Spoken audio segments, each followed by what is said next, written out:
So, a very good morning once again, dear students of class 9. And today we are going to take up a completely new short story in your syllabus from Treasure Trove.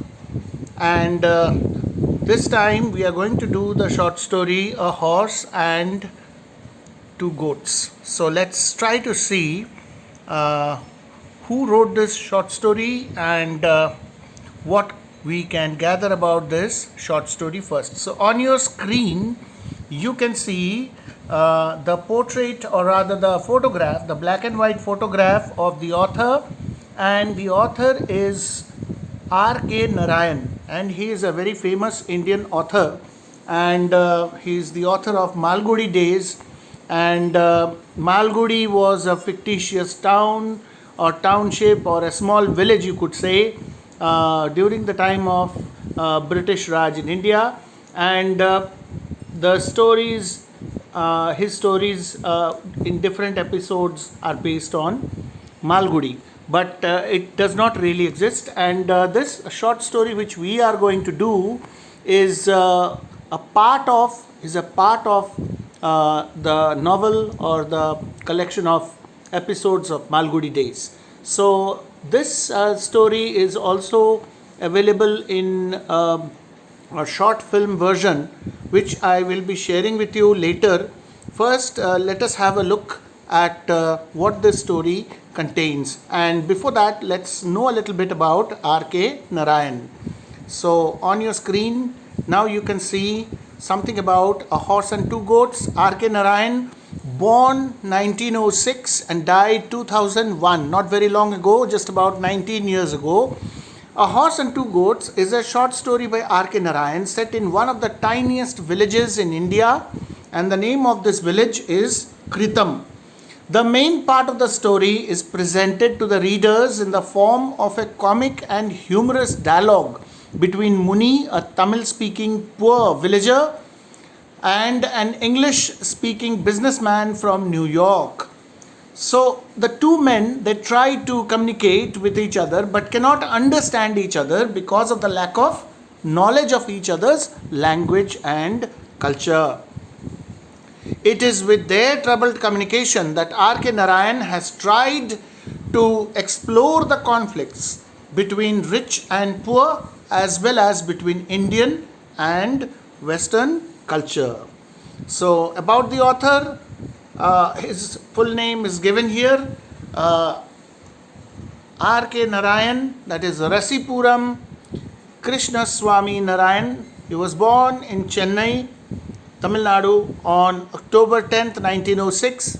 His father's job as a school headmaster entailed frequent transfers, and thus he spent part of his childhood under the care of his maternal grandmother in Madras, which is now known as Chennai. Then later he moved to Mysore when his father was transferred to the Maharaja's College High School. So after completing his schooling, he graduated from Maharaja's College, Mysore. I am reading these things out from the pages of your workbook. That's why I showed you the workbook cover in the beginning of this video, so that you can open your workbooks and follow what I am reading out. And I have made this video, screen recorded video, with a difference this time, so that you can see me, see my face, and so that you can also listen to what I am reading out and what I am explaining. So his very famous first novel was Swami and Friends, which was published in 1935. Set in the fictional town of Malgudi, which captures everything that is Indian. He was a leading author of early Indian literature in English.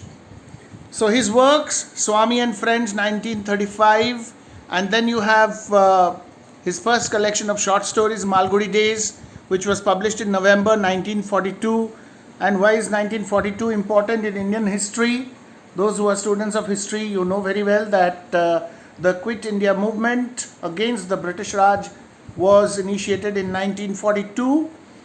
The English Teacher was published in 1945, and it was partly autobiographical because R.K. Narayan himself was into teaching, and It was inspired by the death of his beloved wife Rajam in 1939.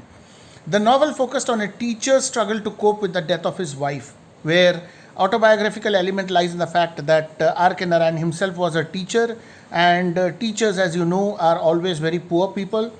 They don't have so much of bank balance, they don't have so much of cash, they don't have so much of wealth that they can give the best treatment and the best care to a sick wife. If they have a seriously ill wife, it is difficult, and that's what he tries to bring out here. So now the story A Horse and Two Goats by R.K. Narayan. Let us see what characters we have in this story. We have Muni and an American man, Muni's wife and a moneylender. So there are four essential characters. How many characters? Four characters. Muni is the chief protagonist. Then you have Muni's acquaintance, that is the American man who meets Muni.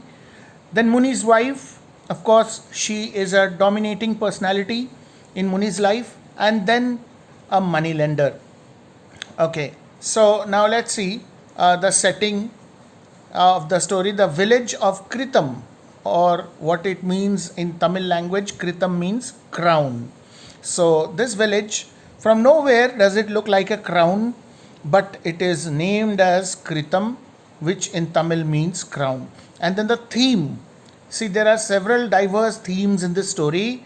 First is cultural gap between different civilizations. That is the Indians on one hand and the Americans, the Westerners on the other. Then you have shared humanity, sharing of humanity. So you see, human beings, no matter which culture they belong to or what race they belong to, there are certain traits in common, certain understandings in common, which this story tries to bring out. So when we see the interaction between Muni and this American man, we shall see how exactly it happens. And then you have the rural way of life. So the rural way of life is life in the village of Kritam. Muni and Muni's wife, they are very poor, very poor. So poor that it's even difficult for Muni to manage enough material for just one meal a day.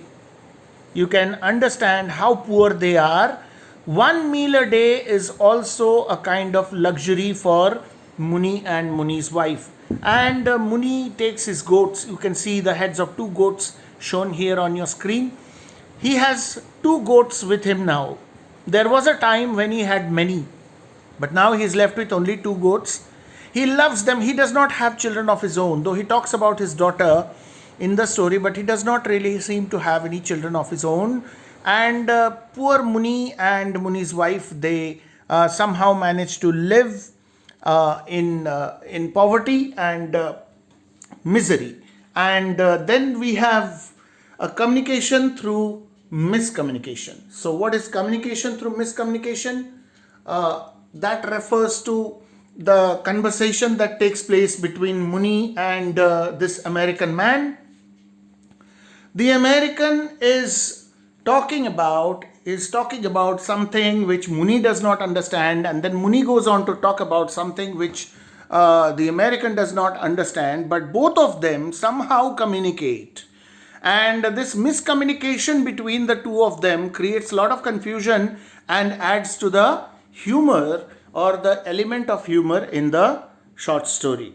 So we shall see what exactly happens when Muni and this man, they meet. So scrolling up, you can see key points with the two goats' heads given on top. You have description of Kritam, and then you have Muni's present state, and argues with his wife, insulted by shopkeeper, where he goes to buy things, ingredients for cooking, whatever is required. His wife tells him to go and bring it from the shop, but the shopkeeper already has some dues which Muni has not paid, so he is reluctant to give him anything on credit, and Muni comes back home empty-handed and he is very upset. And on the other side, you can see Muni's fortunes, which have declined. There was a time, as I was telling you, Muni was solvent. He had many goats and he took them out for grazing. Now he has only 2 goats left and he takes them out for grazing. So his wife does not want him to do anything else but take care of the goats, take them for grazing. Perhaps they manage to sell some milk which they get from the goats, and that's how they somehow sustain their lives. And Muni's wife, after having packed a lunch for Muni, generally goes out in search of some kind of work. And if she gets some work in the big house, there is only one pakka house in their village, and that belongs to someone who is the richest in the village. He has lots of money, and Muni's wife sometimes gets a day's work there in that house, like many others in the village, and she goes and works, and at the end of the day she gets some amount of money, maybe a few annas, few coins. With that she buys the necessities and she returns home and cooks food for both herself and Muni. So that is what they manage to survive on. So this is what is brought out in the story. And then you have his interaction with the American regarding horses, cigarettes, Empire State Building, Kalki. Kalki is the avatar who is supposed to come and destroy all evil on earth in Kal Yug. So they talk about that. And Yamloka. So what happens to evil souls once they die? They are destined to go to hell. So that is also brought out here. So these things are there. Then the American departs with his prize. What prize? Well, there is a horse statue actually, and this horse statue is what the American wants to buy. Now this horse statue has some past history which Muni talks about, but the American man does not understand, and eventually he pays an amount of money to Muni, about 100 rupees to Muni. In those days, 100 rupees in the 1930s and 40s, it was a lot of money, equivalent to maybe 1,000 rupees or maybe 10,000 rupees of present times as far as valuation of money is concerned, Indian currency is concerned. And Muni returns home happily with the money, thinking that he has sold off his 2 goats to the American. But the American had no intention of buying Muni's goats. He was interested in the horse statue. He takes the horse statue and he goes away. So American departs with his prize. So we'll discuss all these things when we do the text of the story, so don't get confused. The transaction, 100 rupees in exchange of the horse or goats, exclamation mark. That's what Muni thinks. Muni is the chief protagonist. He has 2 goats. He has taken the goats for grazing. Nearby there is a horse statue, and adjoining that is the highway. Now a vehicle comes and stops. This American man gets out of the vehicle and comes up to Muni.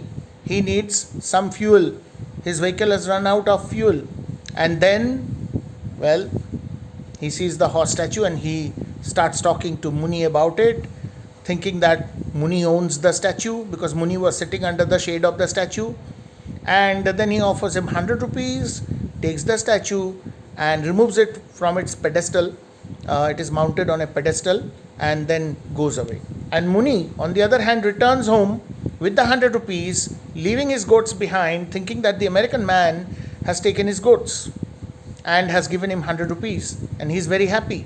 But when he returns home, his wife does not believe him, thinks that he must have stolen the money or robbed someone, because they have never seen so much of money at a time together before in their lives. So she is reluctant to believe Muni's words, and right then they hear the sounds made by the goats, and they come out and see that the goats are back home. Animals, domestic animals, they know their way home, and so if you leave them somewhere and come away, they will always find their way home, and that is exactly what happens in this story also. So the goats return home, and Muni is in a mess, gets an earful from his wife. So what is earful? That means she, as usual, as I told you in the beginning, she dominates his life. So she gives him a verbal tonic for having somehow managed to get the money, because he tells his wife that he has sold his goats to a foreigner, but the goats are here. So she does not believe him. So that is what we see at the end of the story. Now this is on your screen. You can see the picture of, or the sketch of, it is the artist's illustration for Malgudi Days, the novel written by R.K. Narayan. This is the illustration of Malgudi Station, railway station, during the time of the British Raj. Though there was no real station by the name Malgudi ever in Indian Railways, but this is part of the story, and that's why it is on the book cover. If you buy Malgudi Days, you may either have the photograph of R.K. Narayan on the cover, or else you may have this particular illustration or sketch of Malgudi station. You can see such a small station with a small, very small platform and just one single line, and this is Malgudi. There is a sign which says it's Malgudi. So Malgudi Days, it's written down below. You can see R.K. Narayan's Malgudi Days. Two lines in fact, up and down. So the themes, I'm not going into details. It's given in your workbook. You can just read from your workbook. I have just displayed the pages of the workbook for you to see. Clash of cultures, number 1. Number 2 is materialism versus spiritualism. So this is number 2, theme number 2. You can go into the details. These details are very essential nowadays because again you are going to have one more test or exam, whatever be the case, in the month of October. First week, towards the end of the first week of October, you are likely to have a test once again, and at that time, of course, reading all these things from the workbook will be important for you, because last time also you have seen extract based questions may not be given. Instead, we could be giving you long answer type questions to test your ability to understand the entire story, not part questions therefore, but overall questions. So that is why theme, suppose you are asked a question on the theme or the several themes of a horse and two goats, you need to go through this from your workbook, and that is why I am displaying this. Third theme is wealth and poverty. So Muni and the American differ in their levels of wealth. One is very rich from a Western country who has his office in Empire State Building. In those days, Empire State Building was supposed to be the tallest building in New York. And then you have the fourth theme, knowledge and ignorance. And then we finally come to the text of the story. So this is the page taken from your textbook, and please open your textbooks now as I read the text and as I explain. Please follow my explanation. You can follow from the textbook while playing this video side by side and listening to my explanation, and follow the text from the textbook, or else you can follow it from the screen here. You can see the text on your screen. So this is your third short story from your treasure trove. The first one has been scrapped already by the council, that is Chief Seattle's speech. It is no longer there in the syllabus. The second one you have already done. You had it in your unit test also, first unit test also. That is The Old Man at the Bridge. Now we are at the third short story, A Horse and Two Goats by R.K. Narayan. So I am reading and explaining, please follow. Of the 700,000 villages, not 700 villages, but 700,000 villages dotting the map of India. In those days, when R.K. Narayan was writing this, there were approximately 700,000 villages all over India. So if you looked at the map of India, you couldn't really see the villages. You can only see the bigger places. But if you zoom in, nowadays you have satellite imagery, and you have Google Maps, and you have Street View and things like that.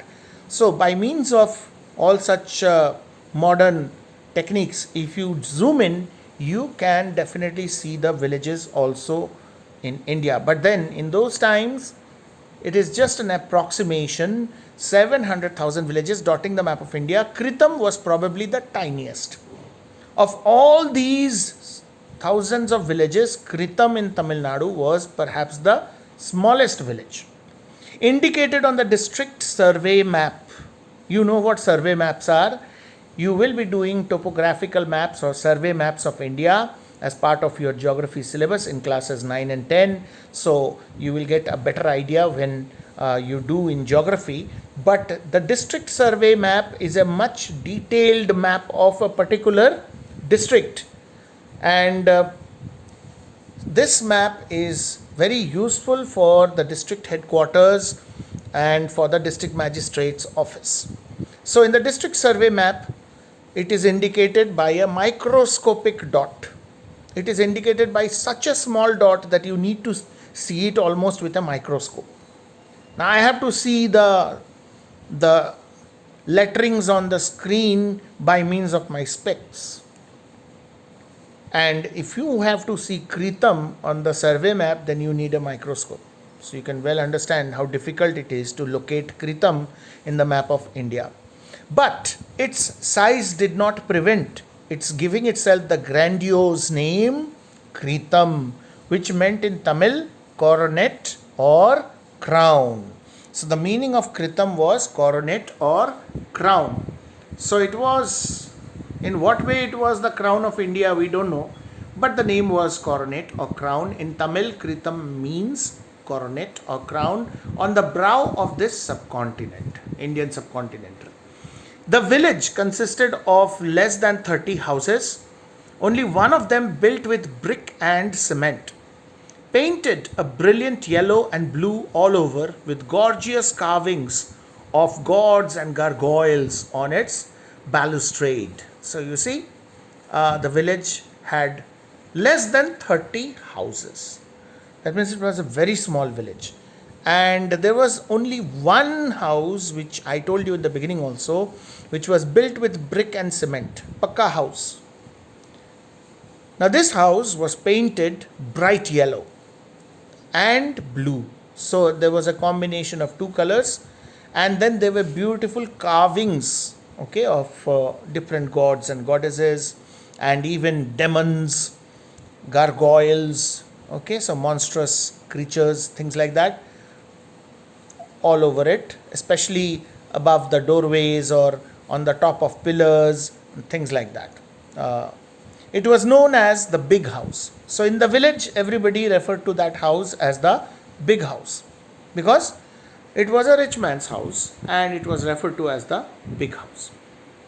The other houses, distributed in 4 streets, were generally of bamboo, thatch, straw, mud, and other unspecified material. So the other houses were basically huts, as you get to see in poor villages, made of these materials. Muni's was the last house in the 4th street, beyond which stretched the fields. So location of Muni's house is clearly mentioned in the story. Please don't forget. 4th street, beyond his house, there was nothing more of the village except the fields. In his prosperous days, when he was well off, when he had some earning and some money and he was doing well, in his prosperous days, Muni had owned a flock of 40 sheep and goats. So there was a time when Muni had owned 40 livestock animals in the form of sheep and goats, and sallied forth every morning. That means every morning he took them out for grazing. So he would just casually move out with them, driving the flock to the highway a couple of miles away. So from his village, the nearest highway, national highway, was about 2 miles in distance. 2 miles, a couple of miles. In those days, miles and not kilometers were used in India. So 2 miles is approximately 3 kilometers. So he took the sheep and goats and he walked with them, just as any shepherd would do, with a stick in his hand, shooing them from time to time, shouting at them and taking them for grazing in the direction of the highway. So just along the highway there was enough grazing ground, so he would take the sheep and the goats there for grazing. There he would sit on the pedestal of a clay statue. Now this is the statue of the horse. So the name of the story is derived from this clay statue of the horse and Muni's present possessions, 2 goats. Out of 40, now only 2 are left, and both are goats. No sheep anymore, only goats. So a horse and 2 goats. The horse is not real, it's only a statue made of clay, and then the 2 goats which are real. So there he would sit on the pedestal of a clay statue of a horse while his cattle grazed around. He carried a crook at the end of a bamboo pole and snapped foliage from the avenue trees to feed his flock. So you have all seen this in India. It is a very common thing. Almost every household we have this. A long piece of bamboo, and on top of that you have a hook-like metal, maybe an iron hook or something like that, made of iron, and you use this bamboo to pull down things from the trees. Now in this case, Muni, he carried this bamboo pole to snap leaves and branches. Foliage means leaves and branches from the trees which were on either side of the path which led to the highway. So the village path, on both sides there are sorts of different types of trees, and he would just keep on pulling down branches and leaves and dropping them on the ground before his goats, and they would feed on the leaves. So this is how Muni started his morning. He also gathered fagots and dry sticks, bundled them and carried them home for fuel at sunset. So, like all villagers do, you get twigs, you get dead pieces of wood, broken branches, and such other, firewood lying here and there. You keep on collecting, and at the end of the day, you carry them back in a bundle, because you don't have any other source of fuel. You don't have the opportunity to opt for kerosene stoves or even coal. In those days, there were no gas connections available in India. So the cylinders which come to our houses now and we cook our food were not available in those days. And in villages, of course, the villagers collected twigs and pieces of wood and branches of trees and bundled them and carried them home. Even now, if you see poor people, at the end of the day, they are found returning home from the side of the forests or maybe riverbeds where they have collected some wood. They carry the bundle on their head, and sometimes they sell the wood, sometimes they use it for their own fuel purpose. So that is how Muni's days would go. So that was in his prosperous days. But now life has changed. He still goes out to he takes his goats out for grazing, no doubt, but then at the same time, he is not prosperous anymore because he has only 2 goats left. His wife lit the domestic fire at dawn, early morning, as soon as the sun would come out, or maybe even before the sun came out. Muni's wife, her name is not mentioned, she would ignite the domestic fire. They have this stove where firewood is put and then fire is lit. She would boil water in a mud pot. See, they are so poor that they cannot afford metal utensils. So they have to depend on clay utensils. So a mud pot, threw into it a handful of millet flour, added salt, and gave him his first nourishment for the day. What is it? First nourishment is breakfast. See what he is eating for breakfast. Can you imagine how poor he is? His wife boils water in a mud pot, throws into it a handful of millet flour.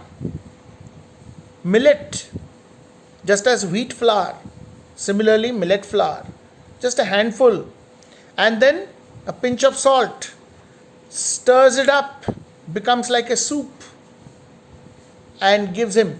That's his breakfast. That's what he eats in the morning. When he started out, she would put in his hand a packed lunch. Now, when you hear the word lunch, packed lunch, it may seem something very, very delicious and with full of variety, but no, nothing like that. For Muni, lunch means, let's see what lunch means. Once again, the same millet cooked into a little ball. This time it would be a millet ball, and With that, she would provide a raw onion. So an onion to chew side by side. So one bite at this millet ball, another bite at the onion. His fortunes had declined gradually. Unnoticed from a flock of 40 which he drove into a pen at night, his stock, we have finished page 52, moving on to page 53, the second page of the story. So from 40 goats and sheep, now he has come down to only 2 goats, which were tethered. Tethered means tied to the trunk of a drumstick tree. What is drumstick?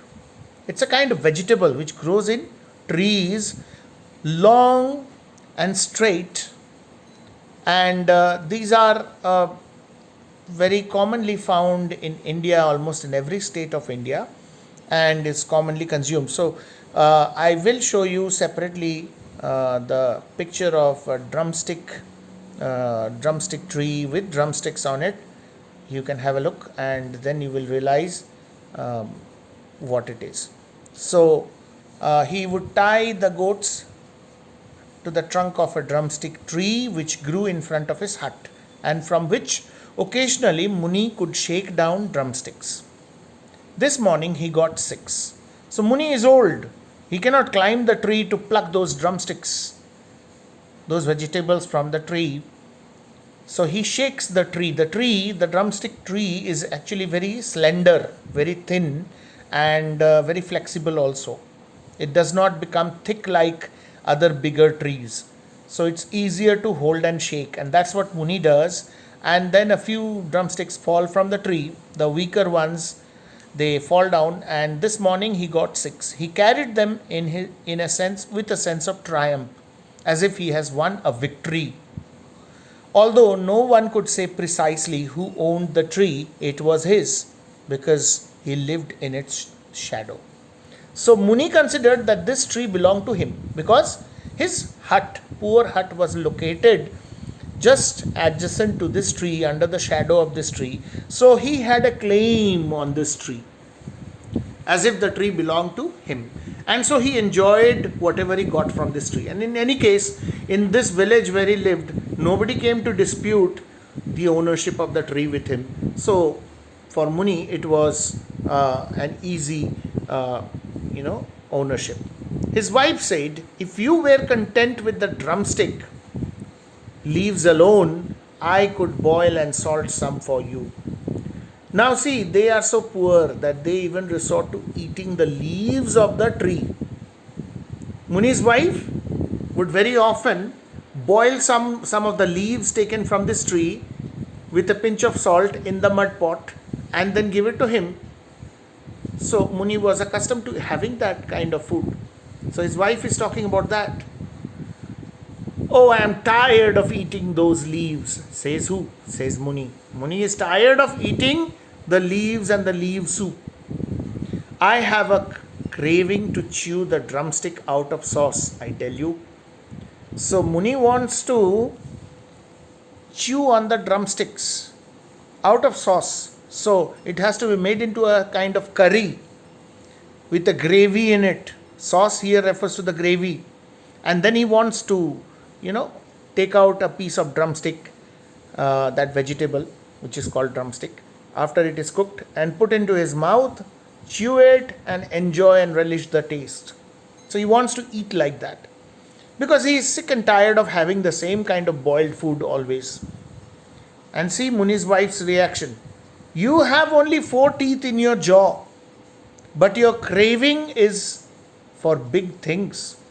All right, get the stuff for the sauce. In order to make the curry which you want to eat, you have to bring the materials first from the market, from the grocery store. Go there and get the stuff, and I will prepare it for you.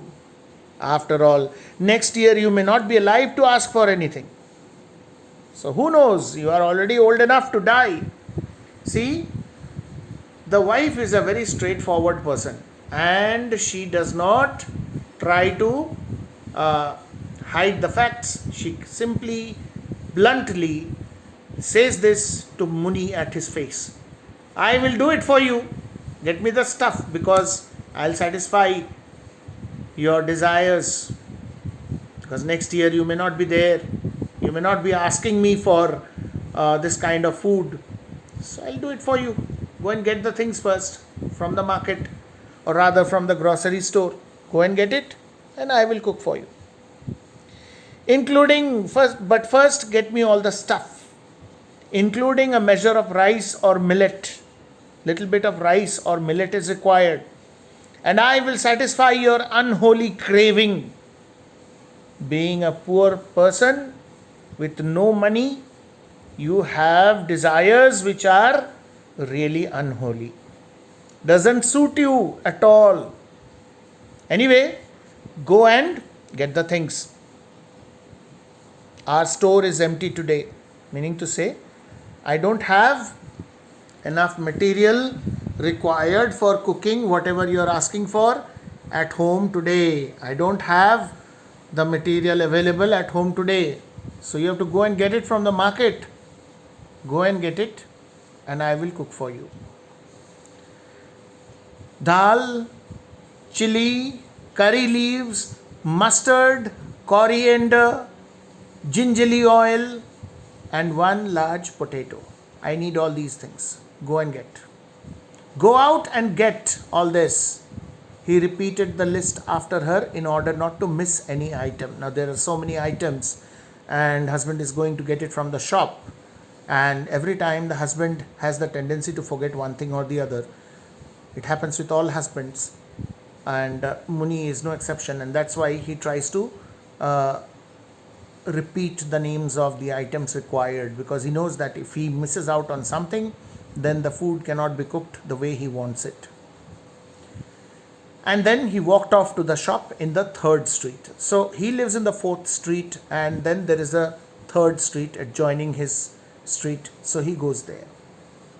And after going to the shop, when he reaches the shop, let's see what happens. This paragraph tells us that Muni does not have the courage to directly go and talk to the shopkeeper and say, "Sir, please pack me these things. I need to take them home." Because he doesn't have money in his pocket. He has gone to the shop, no doubt, but he does not have the money. And when he doesn't have the money, do you think the shopkeeper will give him the things just like that? He may give once, maybe twice, but not always. And Muni has previous dues which he has not paid up as yet. So what does he do? He goes to the shop and sits outside.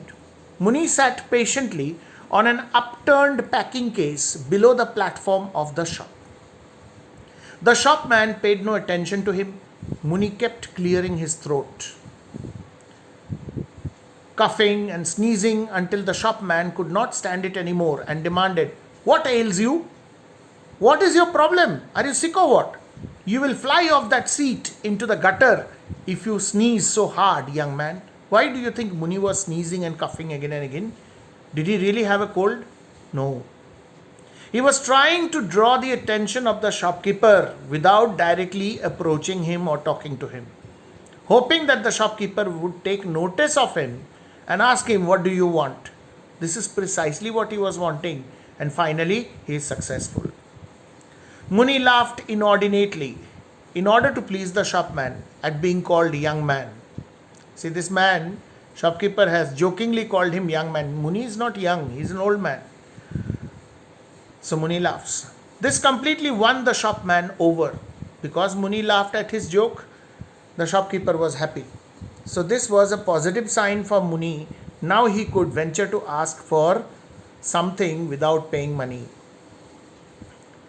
He liked his sense of humor to be appreciated. So the shopkeeper liked it if somebody appreciated his sense of humor. By thus humoring the shopman, Muni could always ask for 1 or 2 items of food, promising repayment later. Some days the shopman was in a good mood and gave in, and sometimes he would lose his temper suddenly and bark at Muni for daring to ask for credit. So this shopkeeper's mood, people sometimes they are in good mood, sometimes they are not so much in a good mood. So if his mood was okay or fine, he would give things to Muni on credit But at other times he would shout at Muni and would deny the things demanded by Muni. So it was his shop after all. Whether he wanted to give on credit or not was entirely his decision, and that is what is said here. So we mark up to this much. We have finished with page 53, 52 and 53, and we have come to the top line of page 54, and we are stopping there for the day. Top line of page 54, you can see that red marking there. So that is where we stopped. Please mark in your textbooks, and we will continue with the story in the second part of the video, which will come up again later. So I hope I have been able to make you understand so far. There is not much difficulty in understanding the text. Please read it at home, and please go through the workbook portion also side by side. And there is a big list of word and phrase meanings provided in your workbook. So as we do the text of the story, you can refer to the meanings wherever you find a word difficult. Now I won't understand which word you are finding difficult, but there could be certain words which you may find difficult, so you can just look up those words. The meanings are given in your workbook. So that's it for today. Thank you very much.